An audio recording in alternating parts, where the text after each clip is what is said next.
యేసయ్యా నిన్నే నమ్మినాను యేసయ్యా నన్ను విడిచిపోకు యేసయ్యా లోకములో సంపదలు నాకెన్ని కలిగినను ప్రియమైన నీ పొందే కోరుకొనే నా హృదయం లోకములో సంపదలు నాకెన్ని కలిగినను ప్రియమైన నీ పొందే కోరుకొనే నాకు నీవే నాకు తరగని ధనము నీవే నాకు తరగని ధనము నిన్నే నేను కోరుకొనుచున్నాను నిన్నే నేను కోరుకొనుచున్నాను మనసారా నిన్నే యేసయ్యా నా ప్రాణం కోరే యేసయ్యా మనసారా నిన్నే యేసయ్యా నా ప్రాణం కోరే యేసయ్యా నా బలము ధనము నీవే నిన్నే చేరినాను యేసయ్యా నా బలము ధనము నీవే నిన్నే చేరినాను యేసయ్యా నిన్నే నమ్మినాను యేసయ్యా నన్ను విడిచిపోకు యేసయ్యా నిన్నే నమ్మినాను యేసయ్యా నన్ను విడిచిపోకు యేసయ్యా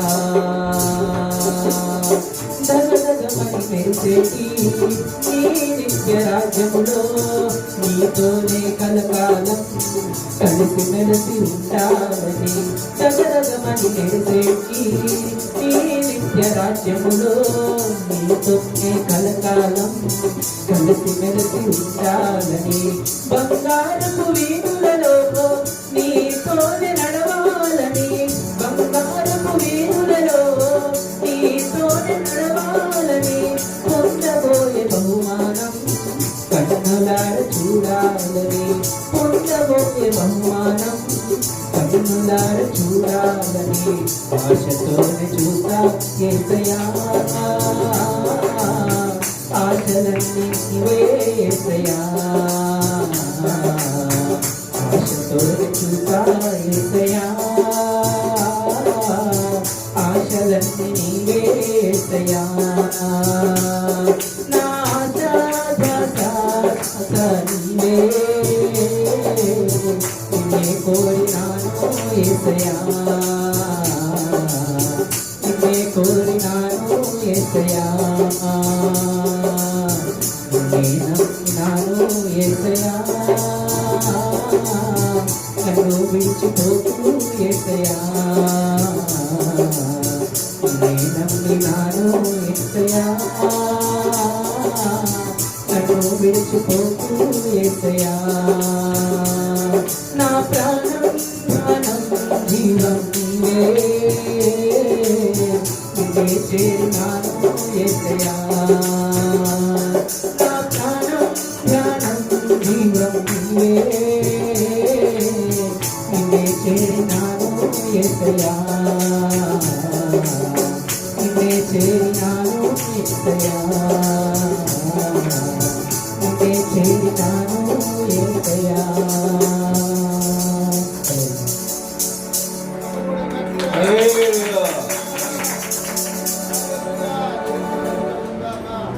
దేవుని వందనాలు. ఎన్నో మరి చికాడు ఇక్కట్లు ఇబ్బందులు ఎక్కువ సమస్యలు వస్తుంటాయి, కానీ దేవుళ్ళు ఎదుగుతుంటేనే వస్తుంటాయి. కానీ భయపడద్దు, జడియొద్దు, ధైర్యంగా ఉండండి. దేవుడు ఎంతగానో ప్రేమించే దేవుడు, ఆదరించే దేవుడు, కరుణించే దేవుడు, కాపాడే దేవుడు. కానీ మరి చక్కని మాట ఎవరు మాట చెప్పాడు, ఎవరు క్రాంతి.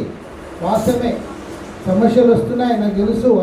ఇంట్లో గొడవలు జరుగుతుంటాయి. నాన్న ముందు సాగనీయుడు అంటే బాగుండదు, కానీ సాగనీయుడు. కాబట్టి ఆయన కొరకు ప్రాణం చేయండి దయచేసి. ఆ పిల్లలు రాకుండా ఇద్దరు తల్లి కూతురు కూడా రాకుండా ఆ తండ్రి కారణం. కాబట్టి ఆయన కొరకు సాయంలో ఉన్న దురాత్మను యేసు వెళ్ళగొట్టును గాక. కాబట్టి ప్రాణం చేయండి దయచేసి కుటుంబం కొరకు పాపం ఎదుగుతున్నారు. నీ కృప నిత్యం ఉండును, నీ కృప నిత్య జీవం అనే పాఠం వస్తే 4 వేసి పాడండి. నీ కృప నిత్యముండును, నీ కృప నిత్య జీవము, నీ కృప వివరింప నా తరమా యేసయ్యా.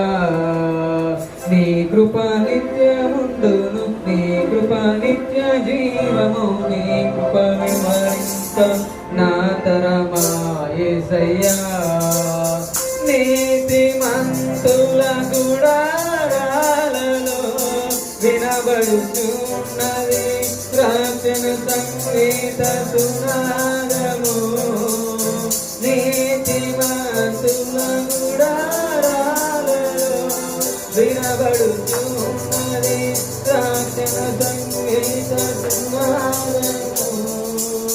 నీ కృప నిత్యముండును, నీ కృప నిత్య జీవము, నీ కృప వివరింప నా తరమా యేసయ్యా.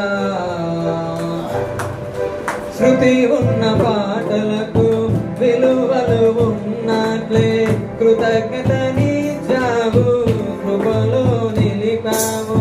శృతి ఉన్న పాటలకు విలువలు ఉన్నట్లే కృతజ్ఞత నీచావు, కృపలో నిలిపావు. కృంగిన వేళలో నన్ను లేవనెత్తిన చిరునామా నీవేగా. కృంగిన వేళలో నన్ను లేవనెత్తిన చిరునామా నీవేగా. నీ కృప నిత్యముండును, నీ కృప నిత్య జీవము, నీ కృప వివరింప నా తరమా యేసయ్యా. ప్రతి చరణము వెంట పల్లవి ఉన్నట్లే ప్రతి క్షణమున నీవు పలుకరించావు. ప్రతి చరణము వెంట పల్లవి ఉన్నట్లే ప్రతి క్షణమున నీవు పలుకరించావు. ప్రతికూలమైన పరిస్థితులన్నీయు కనుమరుగైపోయేనే. ప్రతికూలమైన పరిస్థితులన్నీయు కనుమరుగైపోయేనే. నీ కృప నిత్యముండును, నీ కృప నిత్య జీవము, నీ కృప వివరింప నా తరమా యేసయ్యా. అనుభవానురాగం కలకలమున్నట్లే నీ రచనీయమాలో నిలువనిచ్చావు. అనుభవానురాగం కలకలమున్నట్లే నీ రచనీయమాలలో నిలువనిచ్చావు. రాజ్యమార్గంలో నన్ను నడుపుచున్నా రారాజు నీవేగా. రాజ్యమార్గంలో నన్ను నడుపుచున్నా రారాజు నీవేగా. నీ కృప నిత్యముండును, నీ కృప నిత్య జీవము, నీ కృప వివరింప నా తరమా యేసయ్యా. నీ కృప నిత్యముండును, నీ కృప నిత్య జీవము, నీ కృప వివరింప నా తరమా యేసయ్యా. నీతిమంతుల గుడారాలలో వినబడుతున్నది రక్షణ సంగీత సునాదము. నీతిమంతుల గుడారాలలో వినబడుతున్నది రక్షణ సంగీత సునాదము. నీ కృప నిత్యముండును, నీ కృప నిత్య జీవము, నీ కృప వివరింప నా తరమా యేసయ్యా. బాధలు బహుగా బాధించినను వ్యాకులముల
ఇక నా చిన్ని దోణిలో నీవు ఉండగా భయమేలా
ఇంకా ఉన్నారా సాక్ష్యాలు కానీ పాటలు కానీ పాడడానికి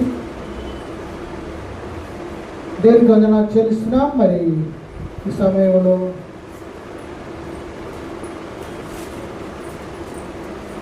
స్పెషల్ సాంగ్ వాడడానికి సింగర్ వస్తుంది. సింగర్ ఇద్దరు ఏంటో చెట్లండి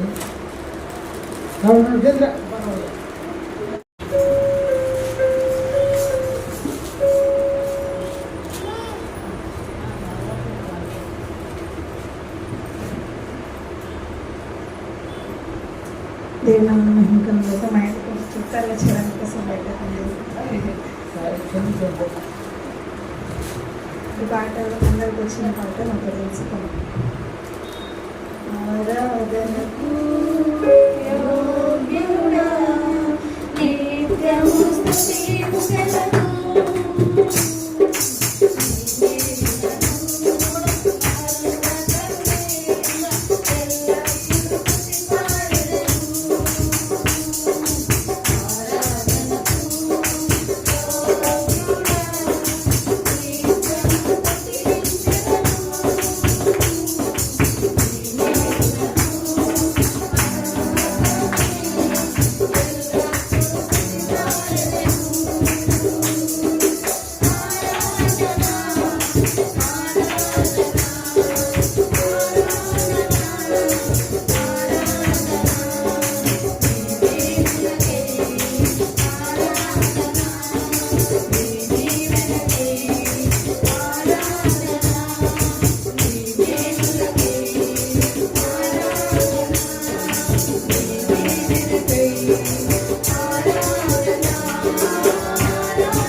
పాడవైన ప్రభాతిని ప్రేమల తన దేవుడు దీవించి ఆశించిన దాకా ప్రార్థన చేసుకుందాం. మరి పాటల కొరకు కానీ సాక్ష్యాల కొరకు కానీ మన మధ్యలో ఉన్న యాకోబు గారు ప్రార్థన చేస్తారు.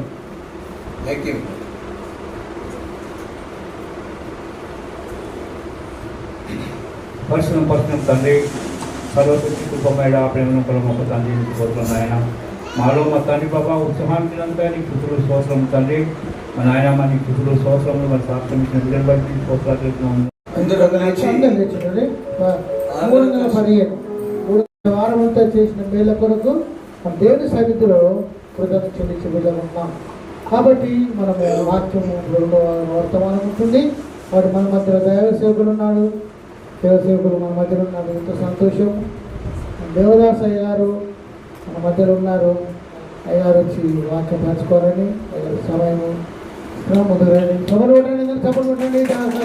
దైవ సేవకులు వస్తున్నారు. వందనాలు.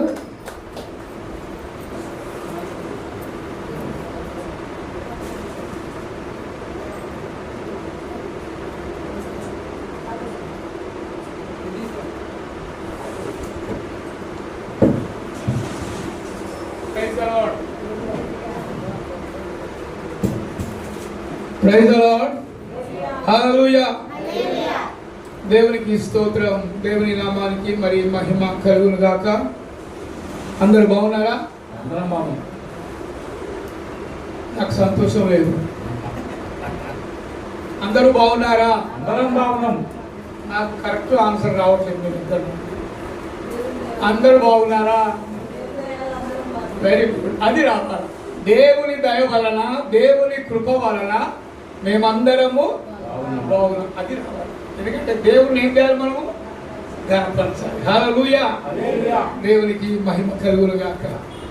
స్తోత్రం. చక్కని పాటలు పాడారు, చక్కని సాక్ష్యాలు చెప్పారు, చక్కని వాయిద్యాలు వాయించారు, చక్కని కీబోర్డు వాయించారు. పాపకి వీడియో తీసారు, పంపిస్తారు. ఓకే, మరి ఈ విధంగా దేవుణ్ణి స్తుతించడము, దేవుణ్ణి ఆరాధించడము ద్వారా దేవుడు ఏమవుతాడు? మహిమపరచబడతాడు. అవునా? దేవుణ్ణి మహిమపరచబడడానికి, దేవుణ్ణి నామాన్ని ఘనపరచడానికి, ఆయన నామాన్ని హెచ్చించడానికి మనమందరము ఇక్కడికి వచ్చాము. అవునా కదా? నేను లేకపోతే మనకు పనులు లేవా ఏంటి? ఇవాళ ఆదివారం కదా. ఆదివారం నాడు ఏం చేయాలా? ఆదివారం నాడు ఏం చేయాలా? మటన్ తీసుకొని తినాలా కదా? దేవుణ్ణి ఆరాధించాలా. ఇప్పటికీ నేను విన్నాను, మన అరబ్ కంట్రీస్లో విశ్రాంతి దినము అనగా మరి కొన్ని దేశాలలో అసలు ఏ పని చేయరంట. ఈవెన్ వాళ్ళ పని మనుషులకు కూడా పని చెప్పారంట. అలాంటి నిష్ట కలిగిన కొన్ని కంట్రీస్ ఉన్నాయి. కానీ మనకు ఇది స్వతంత్ర భారతదేశం కాబట్టి అన్నిటికీ స్వతంత్రత ఉంది ఇక్కడ. కానీ లిమిట్గా ఉండాలని దేవుని వాక్యం సెలవిస్తుంది. సో మనం ఆ విధంగా దేవుని నామాన్ని మనం ఘనపరచాలి. దేవుని స్తుతించడానికి, ఆరాధించడానికి మనము దేవుని సన్నిధిలోకి వచ్చాము. హల్లెలూయా. మరి చిన్న మాట ప్రార్థన చేసుకున్నాక వాక్యంలోకి వెళదాం. ప్రార్థన చేసుకుందామా? కళ్ళు వంచాలి, కళ్ళు మూసుకోవాలి అందరూ. మహాగణుడా, మహోన్నతుడా, పరిశుద్ధుడా, సర్వసత్యవంతుడా, అద్వితీయ సత్యదేవుడా, నీ పాదములకు వందనాలు చెల్లిస్తున్నా. ఈ యొక్క పునరుత్థాన దినమునందు ప్రభువా మేమందరము కలిసి మా హృదయాలను విప్పి ప్రభువా నిన్ను స్తుతించాము, ఆరాధించాము. పాటల ద్వారా, వాయిద్యాల ద్వారా నీ నామాన్ని మహిమపరిచాము, ఘనపరిచాము. మా హృదయాలు ఎంతో ఉల్లాసంగాను సంతోషంగాను నీ సన్నిధిలో మమ్మల్ని నిలబెట్టి మమ్మల్ని నడిపించారు. అందును బట్టి కూడా నీకు స్తుతులు, స్తోత్రాలు, వందనాలు చెల్లిస్తున్నా. ఏ బిడ్డ అయితే ప్రభువా మరి మనోవేదన చేత, మనోబాధ చేత ప్రభువా మరి వచ్చి ఉన్నారు, మరి వారిని ప్రభువా ఆ యొక్క దుఃఖము నుండి, బాధల నుండి, సమస్యల నుంచి విడుదల కలిగించుమని ప్రార్థిస్తున్నా. ప్రభువా మరి కూడి వచ్చిన ప్రతి ఒక్కరిని పేరు పేరు వరుసన దీవించండి, ఆశీర్వదించండి. మరి వాక్యము ప్రభువా నీ మాటలు తండ్రి, నీ మాటలను మేము వినడానికి, ధ్యానించడానికి, జ్ఞాపకం చేసుకోవడానికి ప్రభువా మేము నీ సన్నిధిలోకి వచ్చాము. నీ వాక్యము రెండంచులు కలిగిన ఖడ్గము వంటిది ప్రభువా.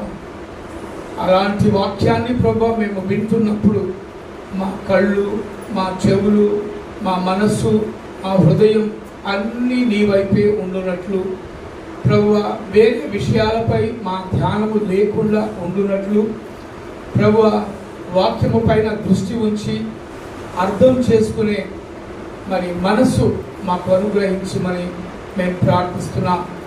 మా ప్రార్థన ఆలకించి జవాబు దయచేయవాడా, నీకే వందనాలు, స్తుతులు, స్తోత్రాలు చెల్లిస్తూ యేసు క్రీస్తు అతి పరిశుద్ధ నామములో అడిగి ప్రార్థిస్తూ పొందుకునే నామ తండ్రి.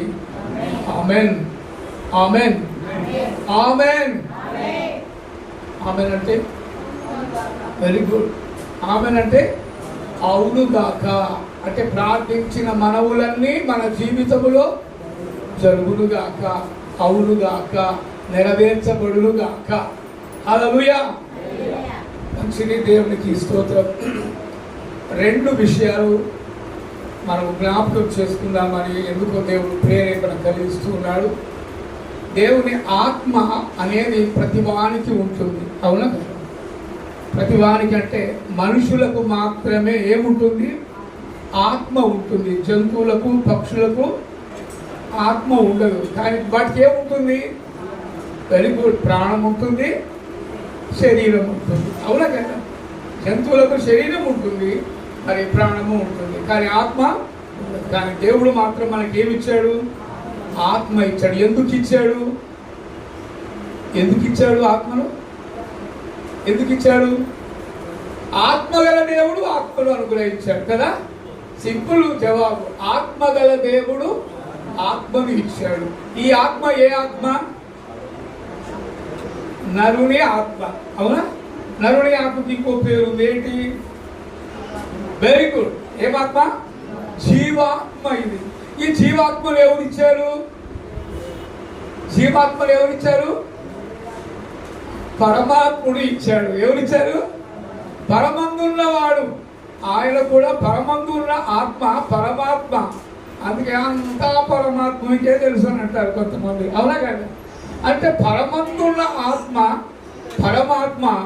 ఆ పరమాత్మ ఈ యొక్క నాసికారంధ్రములో ఊదగా ఈ నరుడు ఏమయ్యాడు? జీవాత్మ అయ్యాడు. హల్లెలూయా, దేవునికి స్తోత్రం. ఇలాంటి నరుడు దేవుని స్వహస్తముల చేత నిర్మాణము చేయబడిన నరుడు కొన్ని విషయాలలో ఎక్కడ పడిపోతున్నాడు? లోకములో దేని ద్వారా పడిపోతున్నాడు? Very good. ఎలా పడుతున్నాడు? పాపము ద్వారా పడిపోతున్నాడు. అవునా కదా? ఒప్పుకుంటున్నారా లేదా ఎవరైనా? పాపము ద్వారా మానవుడు ఏమైపోతున్నాడు? ఎక్కడ పడిపోతున్నాడు? పాపములో పడిపోతున్నాడు. అవునా? పాపములో పడిపోతున్నాడు. ఎక్కడికి పోతున్నాడో తెలియదు కదా. ఆ పాపము అనే ప్రవాహములో కొట్టుకుపోతున్నాడు. ఎక్కడికి పోతాడు అని ఆలోచన చేస్తే నరకంలోకి పోతాడు. ఇంకా సింపుల్గా చెప్పాలంటే అగ్నిగుండంలోకి పోతున్నాడు కదా. ఇన్ని రకాలుగా మరి ఆ పాపం అనేది చాలా చాలా మానవుని ఏం చేస్తుందంటే కృంగి కృంగి కృంగి కృంగి కృషించి కృషించి కృషించి నశింప చేస్తూ. అవునా కదా? హల్లెలూయా. అందరి మనసులు మరి మీరు ఇటు పెట్టాలి. ఎందుకంటే వాక్యం అనేది ఎలాంటిది? బ్రతికించేది. Very good. 2 అంచుల ఖడ్గం ఒకటి. ఇంకెవరైనా? వాక్యం ఎలాంటిది? జుంటి తేనె దారుల కన్నా మధురమైన వాక్యము. ఇలాంటి మధురమైన వాక్యాన్ని మనము పెడచెవిలో పెడితే, మధురమైన వాక్యాన్ని మనము వదులుకున్న వాళ్ళము. అయ్యో ఒక మాట మిస్ అయిపోయిందే అని చెప్పేసి అనుకుంటాం. చిన్నప్పుడు సినిమాలు చూస్తాం కదా, అక్కడ చూసాం, అరే డైలాగులు ఎంతో బాగులేరా అని అనుకుంటారు. అవునా కదా? అరే నేను మిస్ అయిపోయినా. కానీ వాటికంటే శ్రేష్టమైనది దేవుని యొక్క వాక్యం. అందుకే మిస్ అవ్వకూడదు. అంటే మిస్ అవ్వకూడదు అంటే ఏంటి? వినాలి, పెడచెవిన పెట్టకుండా గ్రహించాలి, విన్న వాక్యాన్ని గ్రహించాలి. ఇంత ఎక్స్ప్లెనేషన్ ఎందుకు చేస్తున్నా అంటే మీ యొక్క కాన్సన్ట్రేషన్ ఎక్కడ ఉండాలి? వాక్యము మీద ఉండాలని ఎక్స్ప్లెయిన్ చేస్తున్నా. మీరు మరి చిన్నపిల్లలు ఏం కాదు, ఇంత చిన్నపిల్లలు అని చెప్పొచ్చు, ఇంత చిన్నపిల్లలు అని చెప్పొచ్చు, కొంచెం ఎదిగిన వాళ్ళు. కానీ ఎక్కడ ఎదిగారు మీరు? ఎక్కడ ఎదిగారు? శరీరంలో ఎదుగుతున్నారు కానీ ఆత్మీయ జీవితంలో ఎదగటం లేదు. ఎక్కడున్నారు మరి ఆత్మీయ జీవితంలో ఎదగకుండా? ఎక్కడున్నారు?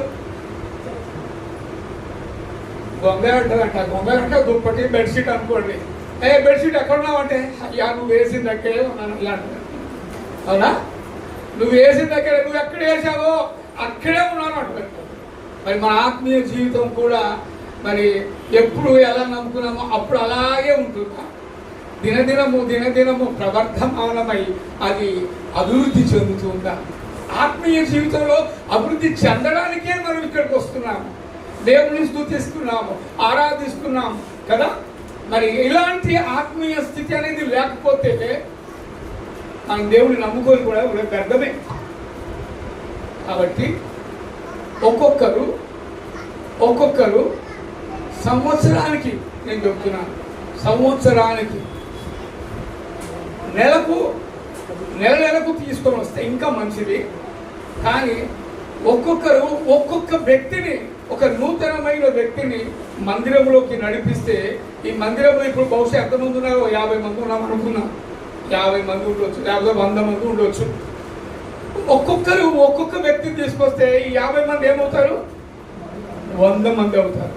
100 మంది ఏమవుతారు? 200 మంది అవుతారు. అంటే దాన్ని బట్టి సంఘం ఏమవుతుంది? అభివృద్ధి చెందుతుంది. అంటే అభివృద్ధి అంటే ఈ యొక్క సంఘం అనేది మనుషుల ద్వారా వ్యాప్తి చెందుతుంది, అభివృద్ధి చెందుతుంది. ఈ అభివృద్ధి చెందటం ద్వారా ఆత్మీయ స్థితి కూడా మనకేమవుతుంది? అభివృద్ధి చెందుతుంది. ఆత్మీయ స్థితి అభివృద్ధి చెందాలంటే ఆత్మలను ఇక్కడికి తీసుకురావాలి, నూతన ఆత్మలను తీసుకొని రావాలి. అప్పుడు ఈ యొక్క మందిరం ఏమవుతుంది? మందిరం ఏమవుతుంది? అందరినీ తీసుకొచ్చారు. 100 మంది ఇంకో 100 మంది తీసుకొచ్చారు అనుకోండి, ఏమవుతుంది? నిండిపోతుంది. అప్పుడు ఒక మాట ఉంది దేవుని యొక్క వాక్యం, నా మందిరము, వెరీ గుడ్, సమస్త జనులకు. అదే మరి సమస్త జనులు మనమే వస్తారు, ఇంకా సమస్త జనులు ఏమొస్తారు కదా. సో కాబట్టి ఆత్మీయ స్థితిలో బలహీనంగా ఉండకుండా బలవంతులుగా ఉండాలంటే మీరు ముందు బలపడాలి, ఆ తర్వాత ఇంకొకరిని బలపరచాలి, వారిని నడిపించాలి. ఇది క్రైస్తవుని యొక్క బాధ్యత. ఇది అంతే, క్రైస్తవుని యొక్క బాధ్యత. అదే సిలువ భారము అంటారు. అవునా? సిలువ భారము, సువార్త భారము అనేది నీకు లేకపోతే నువ్వేం చేస్తున్నావు? చర్చికి వెళ్ళాలంటే వెళ్ళొచ్చాను, ఏం చెప్పారంటే ఏమో ఏం చెప్పారు. ఇలాంటి స్థితి ఉంటే నువ్వు ఇంకా బలహీనుడవే. నా కుమారుడా, క్రీస్తు యేసు నందున్న కృప చేత నీవు బలవంతుడవు కమ్ము. హల్లెలూయా చెప్పాలి అందరూ. నా కుమారుడా, క్రీస్తు యేసు నందున్న, పెద్దగా చెప్పాలా? మీరు పెద్దగా చెప్పడం ద్వారా ఇందులోకి వస్తున్న మాట, ఇందులోకి రావడం ద్వారా అందులో రికార్డ్ అవుతుంది, అందులో రికార్డ్ అవ్వడం ద్వారా అందరికీ, అంటే లోకమంతటా వినబడుతుంది. అవునా? హల్లెలూయా. నా కుమారుడా, క్రీస్తు యేసునందున్న కృప చేత, దేని చేత? కృప చేత. ఏం కావాలంట? ఏం కావాలి? బలవంతుడవు కమ్ము. అంటే దేవుని కృప ఏం చేస్తుంది? బలము కలిగిస్తుంది. అవునా? దేవుని కృప బలము కలిగించినప్పుడు నువ్వేమవుతావు? బలవంతుడవు. అంటే పౌష్టికాహారము చిన్న పిల్లలకు పెట్టామనుకో, వాళ్ళు ఏమవుతారు? బలవంతులు అవుతారు. అవునా? అని ఆ క్రీస్తు యేసులో మనము ఆత్మీయ స్థితిలో మనం ఇంకా చిన్న పిల్లలమే ఉన్నాం. అవునా కదా? ఇంకా చిన్న పిల్లలమే. దేవుని యొక్క మాటలు వినడానికి వచ్చామంటే ఆ మాటలు ఎలాంటి మాటలు అవి? పౌష్టికాహారము వంటిది. అంటే బలమైన వాక్యము ఇది. మన బలహీనులమైన మనల్ని ఏం చేస్తుంటది? బలవంతులుగా చేస్తుంది. హల్లెలూయా, హల్లెలూయా. అందుకు దేవుని యొక్క మందిరంలోకి మనం వస్తున్నాం. అంతేగాని ఏమోరా పాస్ ఏమనుకుంటాడో అని అలా కాదు మనం రావాల్సింది. ఎలా రావాలా? ఇష్టపూర్వకంగా రావాలి, కష్టపడైనా రావాలి. అవునా? మరి అట్లా కష్టపడి చదివిన వాడికి, ఇష్టపడి చదివిన వాడికి ఏం కలుగుతుంది? ఉత్తీర్ణత, ఉన్నతమైన స్థానంలో ఉంటాడు, ఎక్కువ మార్కులు వస్తాయి, ర్యాంక్ వస్తుంది. అవునా కదా?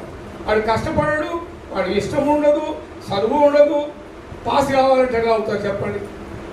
సేమ్ ఆత్మీయ స్థితిలో కూడా అలాగే మనం ఏం చేయాలా? ఇష్టపూర్వకంగా ఇక్కడికి రావాలి, అంతేగాని బలవంతంగా రాకూడదు. ఎవరు ఫోర్స్ వల్ల రాకూడదు. ఇక్కడికి సంతోషంతో గంతులు వేస్తూ యెహోవా మందిరమునకు వెళ్ళుదమని జనులు నాతో అనినప్పుడు నేను విని బహుగా, అంటే ఇక్కడ ఏం దొరుకుతుంది? సంతోషం దొరుకుతుంది, ఆనందం దొరుకుతుంది, ఆరోగ్యం కూడా దొరుకుతుంది. అంటే దేవుని సన్నిధిలో ఇన్ని ఉన్నాయంటే నువ్వు రాకపోతే ఏం పోగొట్టుకున్నట్టు? ఇవన్నీ పోగొట్టుకున్నట్టు. అందుకే ఆశతో రండి దయచేసి. అయితే కొన్ని విషయాలు మాట్లాడుకుందాము. అయితే ఈ యొక్క లోకంలోకి మొట్టమొదట ఆదాము అవ్వలను సృష్టించిన తర్వాత ఈ ఆదాము అవ్వలను ఆత్మీయ స్థితిలో నుంచి పడిపోతారు కదా? ఎలా పడిపోతారు? దేని ద్వారా పడిపోతారు? కొంచెం మీకు తెలిసి చెప్పండి. ఏ ఆజ్ఞ? ఎవరి ఆజ్ఞ? దేవుని ఆజ్ఞను అతిక్రమించాలంటే ఎప్పుడు అతిక్రమించారు? దేని ద్వారా అతిక్రమించబడ్డారు? Very good. సాతాను ప్రేరేపణ చేసింది. చేయటము ద్వారా వాళ్ళు ఎక్కడ పడిపోయారు? పాపముల్లో పడిపోయారు కదా? పాపము అంటే ఎలాంటిది? అది పాపము ఎలాంటిది అన్న? పాపము ఎలాంటిది? ఎలాంటిది అన్న? పాపము ఎలాంటిది? ఓ, మీరు అన్ని అవే చెప్తున్నారు. పాపము ఎలాంటి అంటే బహుభయంకరమైనది. ఏంటది? బహుభయంకరమైన, మామూలు భయంకరంగా కాదు, బహుభయంకరమైన పాపము. ఈ పాపముల్లో పడేసింది సాతానుడు. అవునా? సాతానుడు కూడా దేవుని మీద పగబెట్టుకున్నాడు. ఈ ఆ స్టోరీ చెప్పాలని చాలా పెద్దగా ఉంది అవన్నీ, కానీ మీరు వినే ఓపిక ఉంటే రాత్రి వరకు చెప్తాను.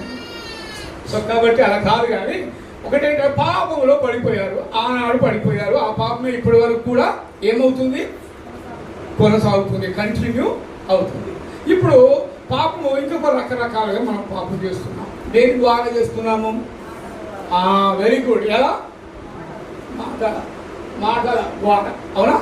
మాటలు దేనికి వస్తాయి? Very good. ఎలా వస్తాయి? నాలుక లేకపోతే ఏమంటారు? మూగవాడు అంటారు. అవునా కదా? సో కాబట్టి నాలుక ద్వారా మనము ఏం చేస్తున్నాము?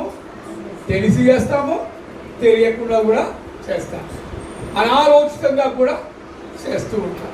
సో ఒక మాట మనం చూసుకుందాం. కీర్తనల గ్రంథము దయచేసి. మరి ఎక్కువసేపు అయితే చాలా సబ్జెక్ట్ చాలా పెద్దగా ఉంది, కానీ కొంచెం మేము 2 మాటలు చెప్పేసి నేను ముగిస్తాను. కీర్తనల గ్రంథము 39వ అధ్యాయము మొదటి 3-4 వచనాలు చదువుకుందాం. కీర్తనల గ్రంథము 39. నా నాలుకతో పాపము చేయకుండునట్లు నా మార్గములను జాగ్రత్తగా చూచుకొందును. భక్తిహీనులు నా ఎదుటనున్నప్పుడు నా నోటికి చిక్కము ఉంచుకొందుననుకొంటిని. నేను ఏమీ మాట్లాడక మౌనినైతిని. క్షేమమును గూర్చి అయినను పలుకక నేను మౌనముగా నుంటిని. అయినను నా విచారము అధికమాయను, నా గుండె నాలో మండుచుండెను. నేను ధ్యానించుచుండగా మంట పుట్టెను. అప్పుడు నేను ఈ మాట నోరార పలికి తిని. చూసారా? దేనితో పాపం చేస్తున్నాడంట? నాలుక. ఈ నాలుక ఎలాంటి నాలుక చెప్పాలి ఎవరైనా? అది కొన్ని సమయాలలో, కానీ మిగతా సమయాలలో నాలుక ఎలాంటిది అన్నా. నాలుక ఎలాంటిది? ఈ నాలుక అనే అవయవము లేకపోతే మనల్ని మూగవాడు అంటారు కదా. ఈ నాలుక పెద్ద మనుషులు చెప్పాలి. ఇది కొంతమందికి తెలుస్తాయి ఎక్కువగా. నాలుక ఎలాంటిది? గొడవ వచ్చినప్పుడు అంటారు ఆ మాట. అది బైబిల్ మాట. నాలుక మోసకరమైందని చెబుతారు. కానీ సామెత, నానుడి, నాలుక భయంకరమైంది. చిన్నపిల్లలు తెలియదు అనుకుంటున్నాను. నాలుక చిచ్చు పెట్టుకున్నది, గొడవలు పెట్టుకున్నది, అన్నీ ఓకే. కానీ ఇంకొకటి ఉంది. నాలుక ఎలాంటి నాలుక? పాము వంటిది అంటారు. Very good. అంటే పాముకు 2 నాలుకలు ఉంటాయి కాబట్టి 2 నాలుకలు కలిగి మాట్లాడుతున్నావేంట్రా నువ్వేంట అని చెప్పి ఏదో వ్యంగ్యంగా ఒక వెటకారంగా మాట్లాడుతూ ఉంటారు. అవును కదా? సో అది కాదు. వీటన్నిటికంటే ముఖ్యమైన మాట ఏంటంటే నాలుకకు అది. Very good. ఎవరో చెప్తారు. ఎవరు? Very good. నాలుకకి ఏం లేదంట? నరము లేదు. నరము లేని నాలుక నానా రకాలుగా మాట్లాడుతుంటుందంట. ఇది విన్నారు ఎప్పుడైనా సామెత? చిన్నపిల్లలు మీరు వినకపోవచ్చు. ఈ మాట వినండి. నాలుక రకరకాలుగా మాట్లాడుతుంది. ఎట్లంటే డబ్బులు ఇచ్చిన వాడికి ఒకవైపు మాట్లాడితే, డబ్బులు ఇచ్చిన వాడికి మరొక రకంగా మాట్లాడుతుంది. అంటే 2 నాలుకల స్వభావం కలిగి మాట్లాడుతుంది. సో కాబట్టి ఈ నాలుక ఏం చేస్తుంది? మనిషిని పాపములో పడవేస్తూ ఉంటుంది. అవునా కదా? సో కాబట్టి నా నాలుకతో పాపము చేయకుండునట్లు అంటే ఏం చేపిస్తుంది? ఇది నాలుక పాపం చేపిస్తుంది కదా. సో కాబట్టి నువ్వు ఏం చేయాలి? నాలుకను హోల్డ్ యువర్ టంగ్ అంటారు. ఏమంటారు? Hold your tongue, don't talk anymore అంటారా? హోల్డ్ యువర్ టంగ్ అంటే నీ టంగు ద్వారా నువ్వేం చేస్తున్నావు అంటే పాపం చేస్తున్నావు, పాపంలో పడేస్తున్నావు, పాపంలో పడేసింపచేస్తున్నావు. అందుకే నాలుకను జాగ్రత్తగా ఉంచాలి. అందుకే అబద్ధం ఆడకూడదు అంటారు. అబద్ధం దేనితో ఆడతారండి? నాలుకతోనే, పెదవులతోనే. నాలుకతో, పెదవులతో మనం అబద్ధాలు మాట్లాడుతుంటాం. ఈ పెదవులు ఎందుకంటే మీకు ఒకటి తెలుసా? మీకు ఒక సామెత తెలుసా? అమ్మ అంటే దగ్గరకు వస్తుందంట, నాన్న అంటే దూరం పోతుంది. తెలుసా మీకు ఈ సామెత? అమ్మ అంటే 2 పెదవులు ఏమవుతాయి? నాన్న అంటే అసలు కలవలే కలవు కదా. ఎప్పుడైనా లాజిక్ గమనించారా? అమ్మ అంటే కలుస్తాయి 2 పెదవులు, నాన్న అంటే అసలు కలవు కదా. సో కాబట్టి ఇదేంటంటే నా నాలుకతో నేను పాపము చేయకుండానట్లు నేను నా మార్గములను, ఇక్కడ ఏముంది? మార్గము. ఏ మార్గము? ఏ మార్గము? రక్షణ మార్గము. ఇంకొకటి యేసుప్రభు ఏమంటాడు? నేనే మార్గమును, నేనే సత్యము. అంటే ఇక్కడ సత్య మార్గము, జీవ మార్గము అనేది కూడా ఉంటుంది. అంటే ఈ రెండు ఒకటే, ప్యారలల్ గా మనం చెప్పుకోవాలి. అందుకే నా మార్గములను నేను జాగ్రత్తగా చూచుకొందును. హల్లెలూయా, హల్లెలూయా. అందరు గట్టిగా చెప్పాలా, హుషారుగా చెప్పాలా, నీరసంగా చెప్పకూడదు. టిఫిన్ చేయకుండా రావాలి ఇక్కడికి, కానీ హుషారుగా చెప్పాలి. అర్థమవుతుందా? టిఫిన్ చేయకుండా రావాలి ఇక్కడికి, భోజనం చేయకుండా, ఏది చేయకుండా, ఓన్లీ టీ అయితే తాగండి అంతవరకే, కానీ ఏమి చేయకుండా ఇక్కడికి రావాలి. హుషారుగా మీరు ఇక్కడ నుండి వెళ్ళాలి. ఆ హుషారే దేవుడిచ్చే ఆత్మ. అది స్పిరిచువల్ పవర్ అంటారు. ఏమంటారు? స్పిరిచువల్ పవర్తో మీరు నింపబడి మీ గృహాలలోకి మీరు వెళ్ళాలి. ఆ స్పిరిచువల్ పవరు నింపుకున్నప్పుడు అది వారమంతా పనిచేయాలి. అవునా? వారమంతా పనిచేయాలి. మళ్ళీ మందిరంకి వచ్చేసి మళ్ళీ ఏం చేయాలి? ఆ స్పిరిచువల్ పవర్ను ఏం చేయాలా? రీఛార్జ్ చేసుకోవాలి. సెల్ ఫోన్కి ఏం చేస్తాం మనం? రీఛార్జ్ చేస్తాం. అవునా కదా? అలాగే మన ఆత్మీయ జీవితానికి కూడా వాక్యము ద్వారా మనం ఏం చేయాలా? రీఛార్జ్ చేయాలి. అలాంటి రీఛార్జ్ చేసుకోవడానికి ఈ యొక్క మందిరంలోకి మనము వస్తూ ఉన్నాం. అందుకే నా మార్గములను నేను జాగ్రత్తగా చూసుకోవాలి. హల్లెలూయా. మరి యవనస్తులు ఇక్కడ చాలా మంది ఉన్నారు, పిల్లలు చాలా మంది ఉన్నారు. మరి పిల్లలకు మరి మీకు కొంచెం అర్థమవుతుందా? లేకపోతే క్లాస్ రూమ్లో కూర్చున్నట్టే కూర్చున్నారు? ఎలా కూర్చున్నారు? వాక్యం ఇది. వాక్యం అంటే ఇక్కడ ఏముంది? దేవుడు ఉన్నాడు. వాక్యం అనగా దేవుడు కదా. వాక్యం అనగా దేవుడు. మరి దేవుని మాటలు పలుకుతున్నప్పుడు నేనెవరిని కాదు, నేను ఒక బూరని, నేను ఒక మామూలు ఇది, నా ద్వారా మాటలు వచ్చేస్తున్నాయి. ఈ మాటలు ఇక్కడ నిలబడుతున్నాయి. ఏదో ఉంది బాక్స్ ఎక్కడండి, ఈ బాక్స్ అలాంటి వాడి అంతే. అంటే ఇందులోకి, ఈ హృదయంలోకి ఎవొచ్చేస్తున్నాయి? పరిశుద్ధాత్ముని యొక్క మాటలు నింపబడుతున్నప్పుడు హృదయము నిండిన దాన్ని బట్టి అది నోరు, పెదవులు మాట్లాడుతూ ఉంటాయి. అవునా? హృదయము నిండిన దాన్ని బట్టి నోరు మాట్లాడుతూ ఉంటుంది, పెదవులు మాట్లాడుతుంటాయి, నాలుక మాట్లాడుతూ ఉంటుంది. అలాగే దేవుని మాటలు నింపబడుతున్నప్పుడు పలికే మాటలు ఇవి అంతే, నా నుంచి వచ్చేవి కావు. అందుకే బైబిల్ మనం చదువుతుంటాం. బైబిల్ మన జీవనానికి, మన జీవితానికి ఇది ఆధారం. ఇది అవునా కదా? అందుకే ఆధారం నీవేనయ్యా అని పాడబడతాం. అవునా కదా? ఆయనే మనకు ఆధారం. ఎవరు కూడా మనకు ఆదరించే వాళ్ళు ఈ లోకంలో లేరు. అందుకోసమే మన యొక్క మార్గములను జాగ్రత్తగా చూసుకోవాలంటే నువ్వు ఎక్కడికి రావాలి? దేవుని మందిరములోనికి రావాలి. హల్లెలూయా. పెద్దగా చెప్పాలి. హల్లెలూయా. అలా పెద్దగా చెప్పడం ద్వారా ఏమొస్తుంది? ఉత్సాహము, ఉజ్జీవము. అవునా కదా? ఉజ్జీవ కూటములు అని పెడుతుంటాం. అవునా కదా? అంటే కారణం ఏంటి? ఆత్మీయ స్థితిలో మనం ఏమైపోయాము? నీరసించిపోయాం. నీరసించిన వారికి ఏం చేస్తుంది? జీవవాక్యము ఉజ్జీవింపజేస్తుంది. హల్లెలూయా. అందుకోసమేనండి ఉజ్జీవింప చేయడానికి, రీఛార్జ్ చేసుకోవడానికి, దేవుని యొక్క ఆత్మ చేత నింపబడడానికే మనం ఇందులోకి వస్తున్నాం. అందుకు వినాలి మన వాక్యాన్ని. ఈ వాక్యం ఇంట్లో కూడా మనం చదువుకోవచ్చు, కానీ కొన్ని అర్థం కావు కదా.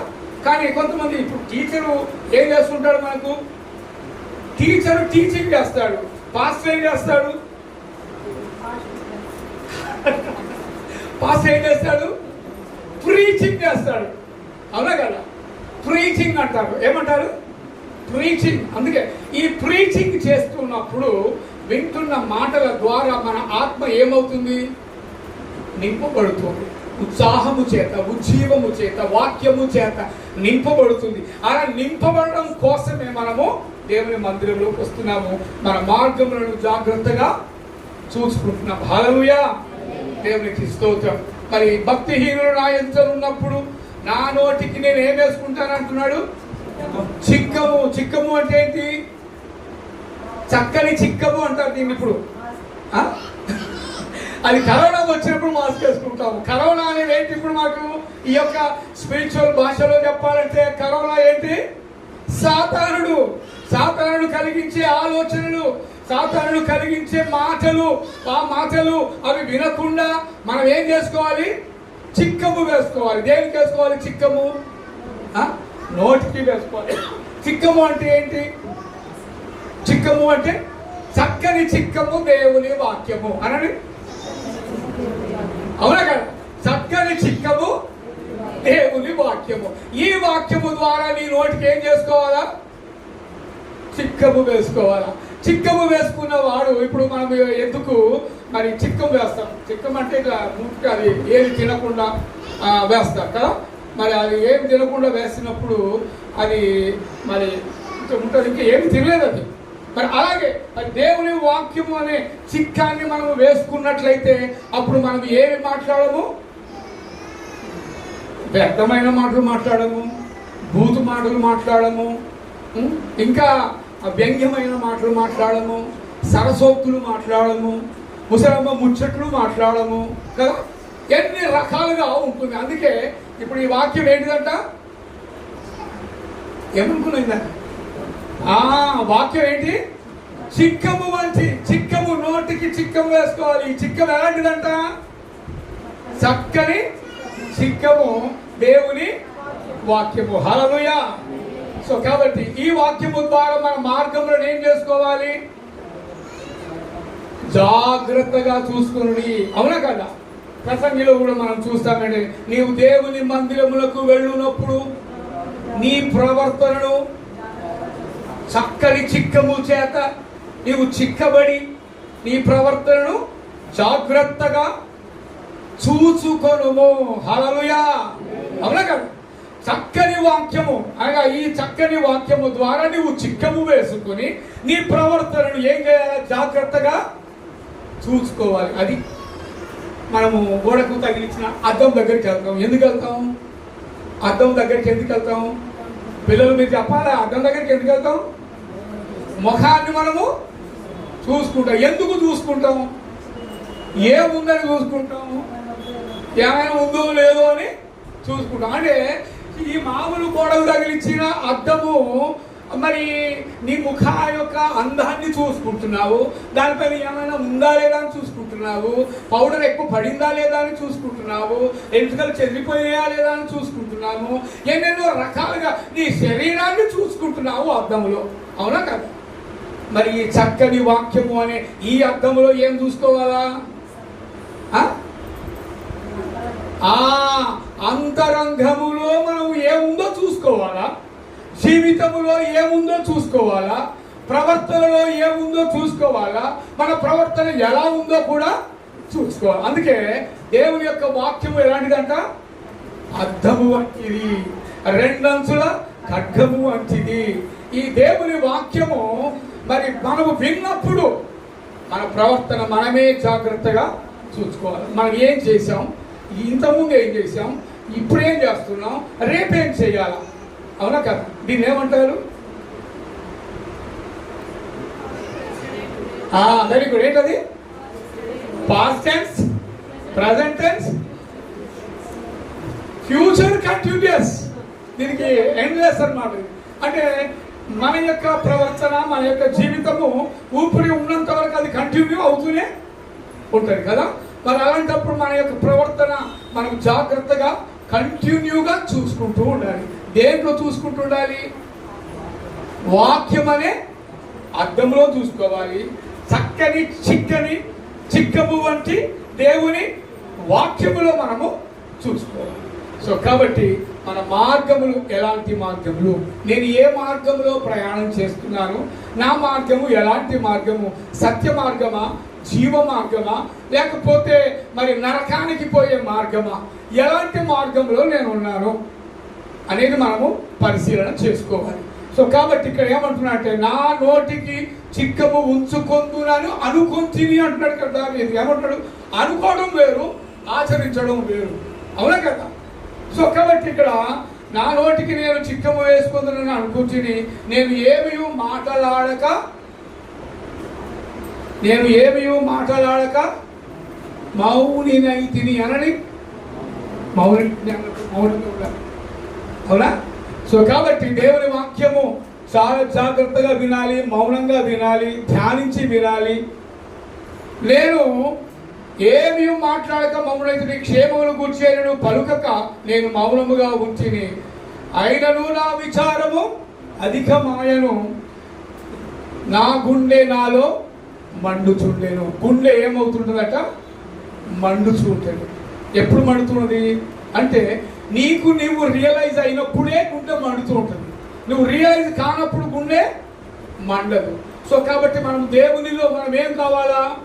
రియలైజ్ అవ్వాలి. అవును ప్రభువా, నేను తెలుసో తెలియకో నేను తప్పులు చేశాను, తెలుసో తెలియకో పాపం చేశాను, తెలుసో తెలియకో అబద్ధాలు మాట్లాడాను, తెలుసో తెలియకో నేను రకరకాలుగా ఏదేదో చేశానని చెప్పేసి మనము రియలైజ్ అయినప్పుడే అప్పుడు నీ గుండె మండుతూ ఉంటుంది. కాబట్టి దేవుని సన్నిధిలోకి వచ్చి అప్పుడు దేవునితోనూ మాట్లాడుతూ ఉంటావు. ప్రభువా, నేను ఈ పాపం చేశానయ్యా, నాకు తెలియక నేను చేశానయ్యా, నన్ను క్షమించయ్యా అని చెప్పేసి నీ గుండె నీలో మండుతూ ఉంటుంది. అది వేదన పడుతూ ఉంటుంది, అది నిన్ను పరిశీలన చేస్తూ ఉంటుంది. నీ జీవితానికి అది నిన్ను ఒక రకంగా నిన్ను ఉజ్జీవింపజేస్తూ ఉంటుంది. అలాంటి గుండె నీలో ఎప్పుడైతే మండుతూ ఉంటుందో నీవు దేవునితో మాట్లాడడానికి నిన్ను నడిపిస్తూ ఉంటుంది. ఎందుకు? నువ్వు రియలైజ్ అయినావు కాబట్టి. నువ్వు రియలైజ్ అవుతే నీకేమవుతుందో తెలుసా? పశ్చాత్తాపం అనేది వస్తుంది. పశ్చాత్తాపం లేకపోతే ఏమి రాదు? పశ్చాత్తాపం లేకపోతే ఏమి రాదు? చెప్పాలి యూత్.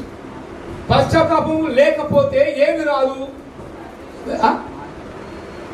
Very good. పశ్చాత్తాపము లేకపోతే మార్పు రాదు, మార్పు రాకపోతే రక్షణ రాదు, రక్షణ రాకపోతే ప్రార్థన రాదు. ఇది అంటే పశ్చాత్తాపం లేకపోతే ప్రార్థన రాదు, ప్రార్థన లేకపోతే మార్పు రాదు, మార్పు రాకపోతే నీకు రక్షణ రాదు.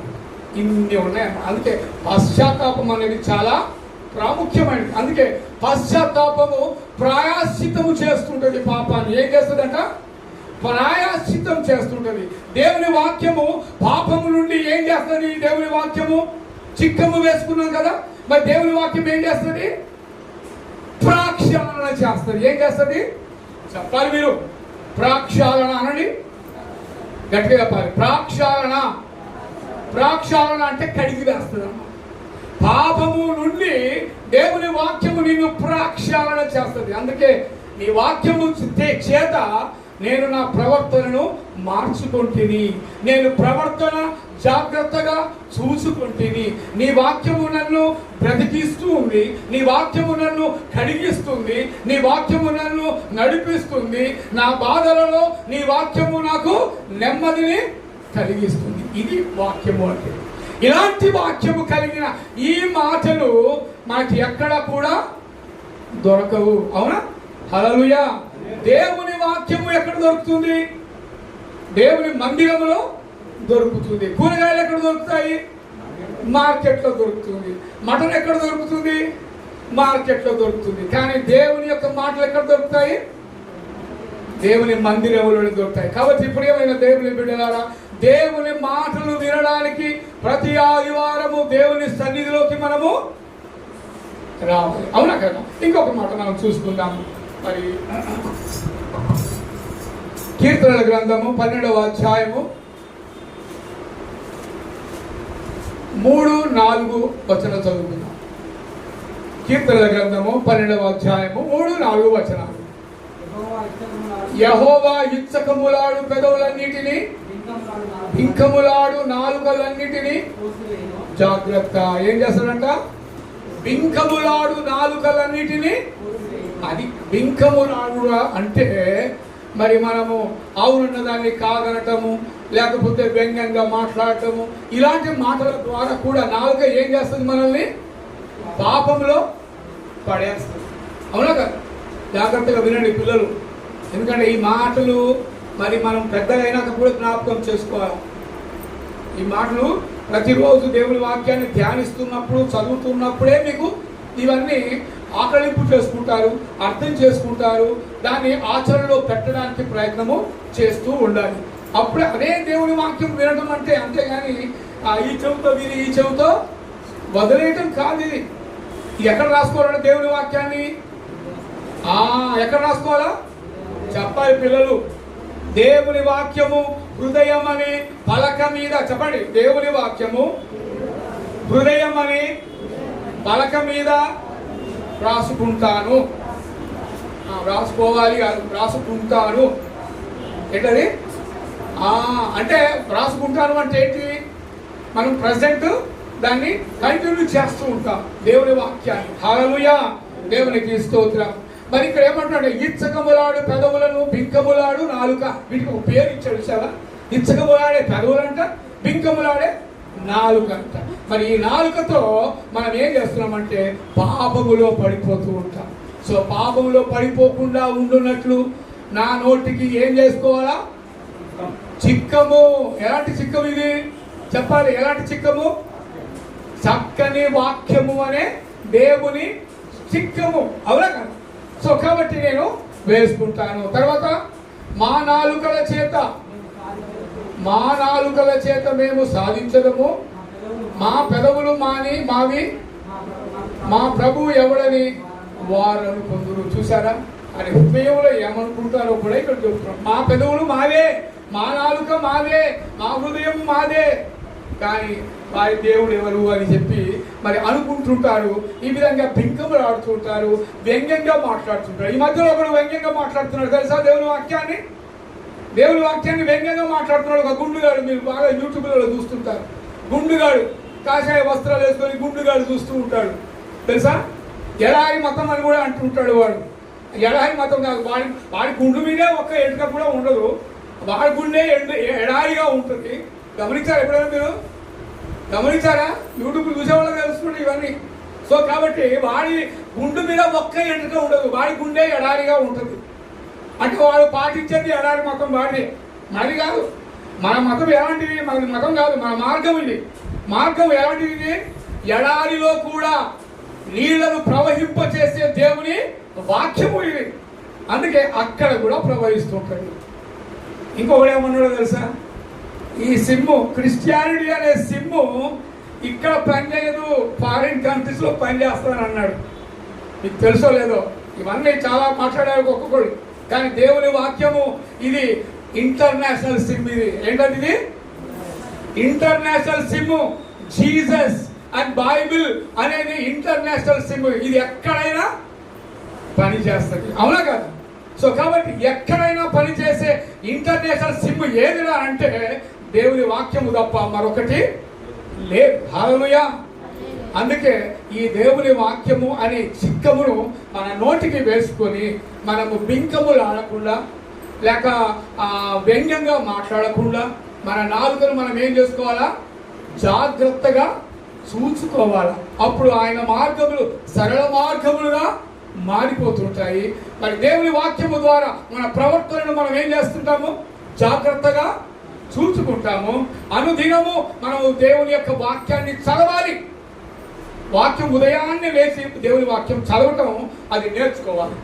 ఉదయము దేవుని వాక్యం చదవాలా, ప్రార్థన చేయాలి. దేవుని వాక్యము చేత దేవుని ప్రార్థించడం ద్వారా ప్రార్థనతో నీ దినమును ఏం చేయాలా?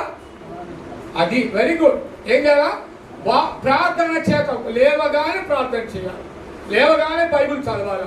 నిద్ర నుండి నువ్వు 4 గంటలు లేస్తావో, 5ంటికి లేస్తావో, 3ంటికే లేస్తావో మాకు తెలియదు, కానీ ఎవరిది వాళ్ళకే తెలుస్తుంది. అవునా కదా? సో ప్రార్థన చేయడానికి నువ్వు లేస్తావా, లేచిన తర్వాత ప్రార్థన చేస్తావా? ఇది కూడా ఆలోచన చేసుకోవాలి మీరు. జాగ్రత్త దేవుని బిడ్డలారా. ప్రార్థన చేయడం కోసం లేస్తున్నావా, లేక లేచిన తర్వాత ప్రార్థన చేస్తున్నావా? ఆలోచన చేసుకోవాలి. సో కాబట్టి లేచిన తర్వాతే ప్రార్థన చేస్తానంటే నువ్వు ఆత్మీయ స్థితిలో ఇంకా వెనకబడి ఉన్నట్టు. ప్రార్థన చేయడం కోసం నేను లేవాలి, ఫలాని సమయం నేను పెట్టుకుంటాను, 3 గంటలకు, లేకపోతే 3:30కు, లేకపోతే 4 గంటలకు, వేకువజామున పెందల కడనే నేను లేచి ఏం చేయాలని? ప్రార్థన చేయాలని నువ్వు అనుకుంటే నువ్వు లేచి ప్రార్థన చేస్తావు. అంతేగాని లేచి ఏదో ఇటనడానికో మనం లేచి అప్పుడు ప్రార్థన చేయడం కాదు. మనం ఎప్పుడు లేవాలా? ఎండల కడనే 3ంటికే లేకపోతే 4ంటికే రేయి మొదటి జామున లేచి ప్రార్థన చేయడం కొరకు నీవు లేవాలి. హల్లెలూయా. అది ప్రార్థన చేయడం కొరకు నువ్వు ఎప్పుడైతే లేస్తావో అప్పుడు నీ ఆత్మీయ జీవితము దినదినము ఏమవుతుంది? అభివృద్ధి చెందుతుంది. అంతేగాని ఏమో లేచిన తొమ్మిది కడాలి గారు నాకు అందుకని నేను కొంచెం వెనకబడి ఉన్నాను అని చెప్పి చాలా మంది వెనకబడిపోతుంటారు. ఎప్పుడైతే దేవుని ఆత్మీయ స్థితిలో నువ్వు ఒక్క అడుగులో వెనుక వేశావో సాతాను నిన్ను 10 అడుగులు వెనక్కి లాగుతుంది. జాగ్రత్త. సాతాను చేతికి నువ్వు చిక్కకుండా ఉండాలంటే నువ్వు ఏ ఆయుధం ధరించాలి? వాక్యం అనే ఆయుధము ధరించాలి, ఖడ్గము ధరించాలి. తర్వాత ప్రార్థన అనే వాక్యము కూడా, ఖడ్గము కూడా నువ్వు ధరించాలి. అందుకే ప్రార్థన అనేది ప్రాముఖ్యమైనది. ప్రార్థన లేని జీవితము, విశ్వాసము లేని జీవితము అది మృత తుల్యము. నువ్వు బ్రతికి ఉండి కూడా మృతుడవే నువ్వు అని అంటారు. అవునా కదా? బ్రతికి ఉండి కూడా నువ్వు మృతుడవే అంటే నువ్వు ఎక్కడ లేవు? నువ్వు దేవుని సన్నిధిలో ఇంకా లేవు. నిన్ను ఒక అడుగు వెనక్కి వేసావంటే నేను 10 అడుగులు వెనక్కి అది లాగేస్తుంటది. కాబట్టి జాగ్రత్త. దేవుని వాక్యము చేత నువ్వు సరిదిద్దబడాలి. దేవుని వాక్యము చేత నువ్వు నింపబడాలి. ఎందుకో తెలుసా? కంటత వాక్యాలు ఎవరైనా నేర్చుకుంటున్నారా ఈ మధ్యలో? చెప్పండి ఎవరు దయచేసి. కంటత వాక్యాలు ఎవరైనా నేర్చుకుంటున్నారా? చెప్పాలి దయచేసి. కంటత వాక్యాలు ఎవరైనా నేర్చుకుంటున్నారా? పిల్లలు, ముఖ్యంగా పిల్లలు నేర్చుకోవాలి. వింటున్నారా? కంటత వాక్యాలు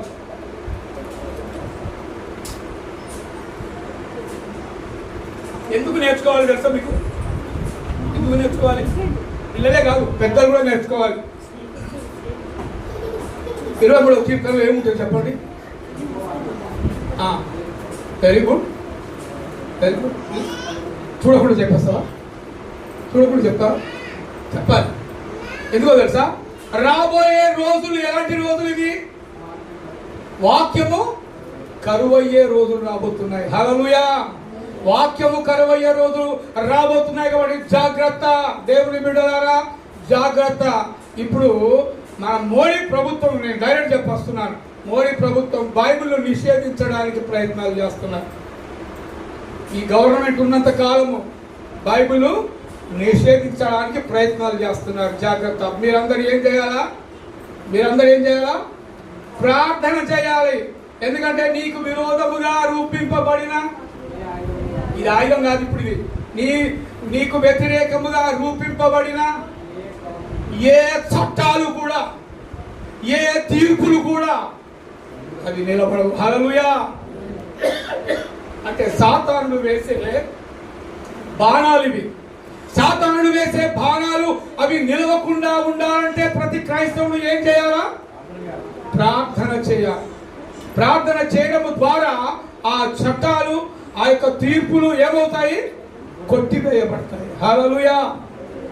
సో కాబట్టి నాలుకతో పాపము చేయకుండా దేవుని వాక్యం అనే చిక్కమును మనము వేసుకొని, మనము పెదవులతో వ్యంగ్యపు మాటలు మాట్లాడకుండా నాలుకతో మనమేం మాట్లాడాలి? సత్యము అనే మా వాక్యాన్ని మనము సాటించాలి.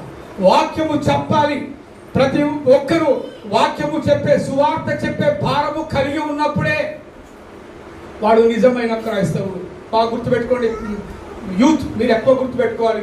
ఎందుకంటే దేవుని వాక్యము ఏ విధము చేతనైనను దేవుని వాక్యము బోధించడానికి ప్రయత్నం చేయాలి. మీరు బైక్ మీద వెళ్తున్నారు, యూత్ చెప్తున్నారు, బైక్ మీద వెళ్తున్నప్పుడు ఒక్కడే వెళ్తున్నాం, ఒక ఆయన రావట్టాడు.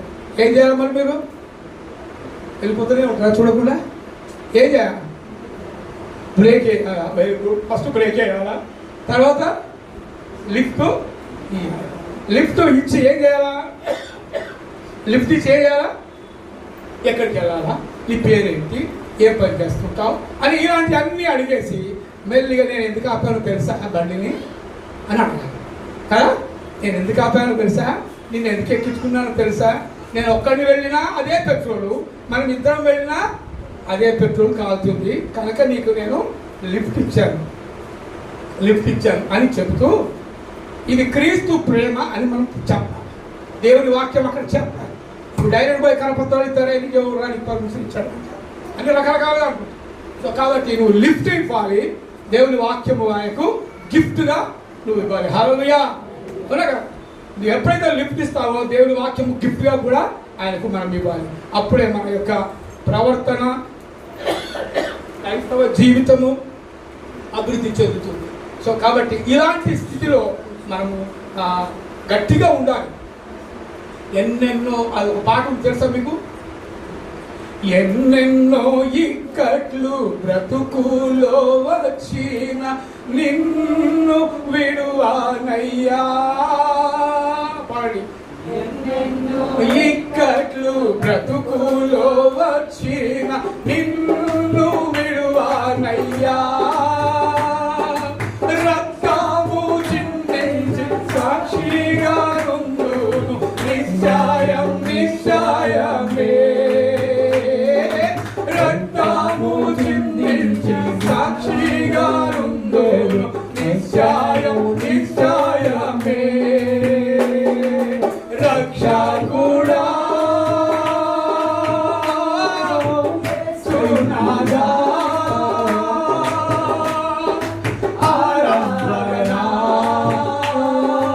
ఆరాధనా. రక్షకుడా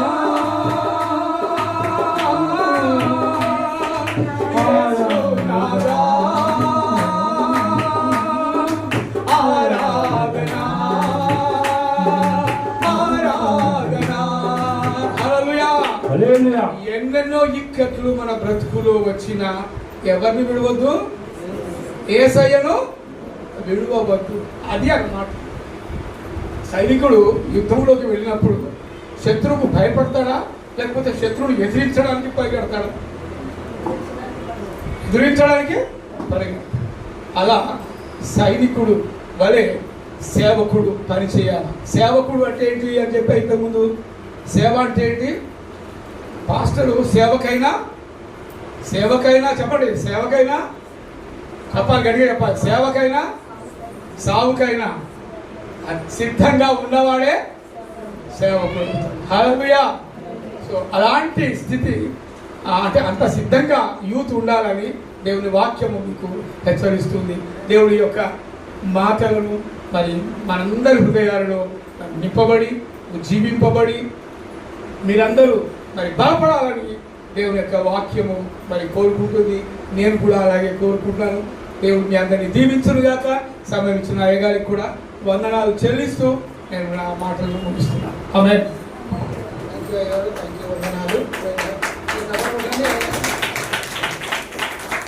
దేవునికి మహిమకరం జీవించాలంటే దేవుని వాక్యం ద్వారా మనము నడుచుకోవాలా. వాక్యము బోధించాలి, వాక్యాన్ని చదవాలా.